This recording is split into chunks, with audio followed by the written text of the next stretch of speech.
36 राज्यों में से 29 राज्यों में बीजेपी ने संगठनात्मक चुनाव करा लिए हैं, यानी वहां स्टेट बीजेपी चीफ कौन होगा उस सिरदर्द से छुटकारा मिल चुका है। अब इस 29 में से पंजाब में जो कार्यकारी अध्यक्ष बनाया गया है वो भी शामिल है। 7 जुलाई को ओडिशा में जो चुनाव हुआ था अध्यक्ष का वो भी शामिल है। अब 7 राज्य बाकी हैं और ये 7 राज्य ऐसे हैं जो बीजेपी के लिए बड़े महत्वपूर्ण हैं। सबसे महत्वपूर्ण है उत्तर प्रदेश और इसी में गुजरात भी आता है, कर्नाटक भी आता है, हरियाणा भी आता है।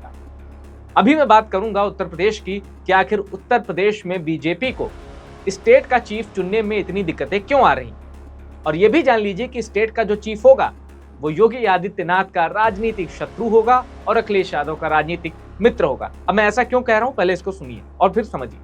उत्तर प्रदेश में अगर इस वक्त बीजेपी को सबसे बड़ी टेंशन है तो वो है फॉर्मूला पीडीए। ये बीजेपी को पता है कि उसकी बाधा न बीएसपी है न कांग्रेस है। बीजेपी की सबसे बड़ी बाधा है समाजवादी पार्टी, क्योंकि उत्तर प्रदेश की जनता अभी मुख्य विपक्षी चेहरे के तौर पर अखिलेश यादव को ही देखती है वर्तमान में। और 4 जून 2024 के जो नतीजे थे वो ये बताते हैं कि पीडीए का फॉर्मूला सुपरहिट रहा है।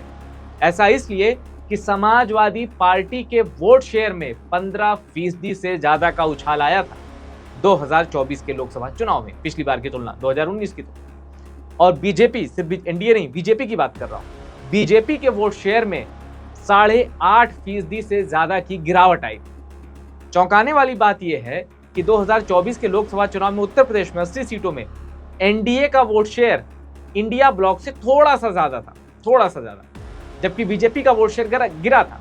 लेकिन बीजेपी के जो सहयोगी दल थे, अपना दल और खासतौर पे आरएलडी और निषाद पार्टी, सुभाष पार्टी, इनका परफॉर्मेंस अच्छा था। इनके इसी वजह से बीजेपी का वोट शेयर, सिर्फ बीजेपी का वोट शेयर गिरने के बावजूद एनडीए का वोट शेयर इंडिया ब्लॉक से ज्यादा। तो अब 4 जून 2024 के जो नतीजे थे, सबको पता है कि भाई बीजेपी की 33 सीटें कम हो गई। अगर बीजेपी यही 33 सीट पा लेती तो 240 जो बीजेपी की थी उसमें 33 जोड़ लीजिए 273 और 272 होती है एब्सोल्यूट मेजॉरिटी। तो बीजेपी अपने दम पर मेजॉरिटी पा सकती थी, लेकिन उत्तर प्रदेश में हो गया खेला। और उस खेले की वजह है पीडीए फॉर्मूला, क्योंकि अखिलेश यादव ने टिकट वितरण से लेके उसको एग्जीक्यूट करने में, यानी किस क्षेत्र में किस प्रत्याशी को टिकट देना है, अगर यादव बिरादरी को कम देना है, मुस्लिम बिरादरी को कम टिकट देना है, क्योंकि वो जो इक्वेशन है वो पहले से ही समाजवादी पार्टी इंडिया ब्लॉक के साथ है, तो ये मास्टर स्ट्रोक भी असर कर गया।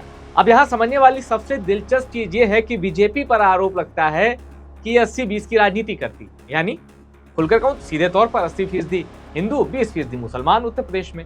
बीजेपी की राजनीति का आधार इसे ही माना जाता है। लेकिन अखिलेश यादव भी अब इसी राजनीति की तरफ बढ़ रहे हैं। 80-20 की बजाय उनका फॉर्मूला 20-80 का है। अगर उत्तर प्रदेश में यह मान लिया जाए, सवर्णों की आबादी 15-16% करीब है, ये मान लेते हैं कि चलिए मैक्सिमम 20% है, तो पीडीए में सबको पता है कि अखिलेश यादव ने कहा था जो भी शोषित है वो किसी भी जाति का हो वो पीडीए का हिस्सा है। लेकिन रामजी लाल सुमन के बयान हो या इटावा में कथावाचक प्रकरण, उसके बाद से समाजवादी पार्टी की राजनीति ये क्लियर है कि ये भी 20-80 की राजनीति है कि अगर सवर्णों को अपने वोट बैंक से एक्सक्लूड करना पड़े तो समाजवादी पार्टी को कोई दिक्कत नहीं है। यानी 80-20 की राजनीति इधर भी है, 80-20 की राजनीति उधर भी है। किसी के लिए मुस्लिम वोटर बैंक 20% है तो किसी के लिए सवर्ण वोटर बैंक 20% है। अब यह भी क्लियर है, सबसे बड़ी बाधा क्या है उत्तर प्रदेश का बीजेपी चीफ चुनने में, कि अगर वो योगी आदित्यनाथ की पसंद का हुआ तो दिल्ली से लखनऊ की दूरी बढ़ जाएगी, और अगर वो दिल्ली की पसंद का हुआ तो लखनऊ में नाराजगी बढ़ सकती है। यानी दोनों तरफ से पेच है, और इसी वजह से बीजेपी उत्तर प्रदेश में अध्यक्ष चुनने में इतनी देर कर रही है। दुनिया की सबसे बड़ी पार्टी और लाखों निष्ठावान कार्यकर्ता, कम से कम सैकड़ों ऐसे चेहरे जिनको उत्तर प्रदेश के बाहर भी पहचानते हैं लोग। उत्तर प्रदेश के बीजेपी नेताओं की बात कर रहा हूं मैं, जिनको यूपी के बाहर भी लोग पहचान जाते। इसके बावजूद बीजेपी को अपना अध्यक्ष उत्तर प्रदेश में नहीं मिल पा रहा है। वजह दिल्ली और लखनऊ के बीच दूरी है, और इस दूरी को कम नहीं करना है, इस दूरी को बनाए रखना है, तभी सत्ता का समीकरण जो है वो दोनों तरफ से बैलेंस रहेगा। फिल्म मकबूल का एक डायलॉग था, आग को पानी का डर बना रहना चाहिए, तो ये डर बना रहे, इसी वजह से देरी हो रही है। और ये जान लीजिए, ऐसा माना जाता है कि अभी जो बीजेपी के स्टेट चीफ हैं भूपेंद्र चौधरी, ये ऐसा नहीं है कि योगी आदित्यनाथ जो कहते हैं वो यही करते हैं। भूपेंद्र चौधरी एक ऐसे अध्यक्ष के तौर पर स्थापित हो चुके हैं जो कि अपना एक अलग अस्तित्व बनाए हुए है दिल्ली और लखनऊ के संघर्ष के बीच। वहीं इसके पहले स्वतंत्र देव सिंह जो उत्तर प्रदेश बीजेपी के चीफ रह चुके हैं, ऐसा माना जाता था कि वो जो योगी आदित्यनाथ कहते थे स्वतंत्र देव सिंह वो करते थे। ऐसे में अब बीजेपी को जो बीजेपी दिल्ली, अब दिल्ली से जो नाम फाइनल होगा वो भूपेंद्र चौधरी जैसी कार्यशैली का ही कोई नाम होगा, ताकि सत्ता का जो सेंटर है वो एक ना रहे, 2 सेंटर कम से कम उत्तर प्रदेश में रहें।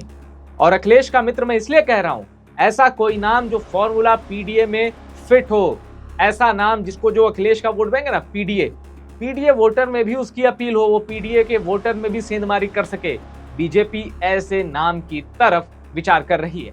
अब चूंकि योगी आदित्यनाथ खुद सवर्ण बिरादरी से आते हैं, इसलिए किसी सवर्ण को उत्तर प्रदेश में बीजेपी का चीफ बनाया जाएगा, ये हो नहीं सकता। और जैसा मैंने कहा, पीडीए के लिहाज से भी कोई सवर्ण उत्तर प्रदेश में बीजेपी का चीफ नहीं बनेगा। अब बात आती है वो ओबीसी चेहरा होगा या दलित चेहरा, इसके लिए इंतजार करना होगा, क्योंकि नरेंद्र मोदी और अमित शाह के मन में क्या है ये उन्हीं को पता है। और चौंकाने की उनकी आदत है, चौंका वो सकते हैं, लेकिन 2027 और 2029 को देखकर ही वो नाम चुना जाएगा।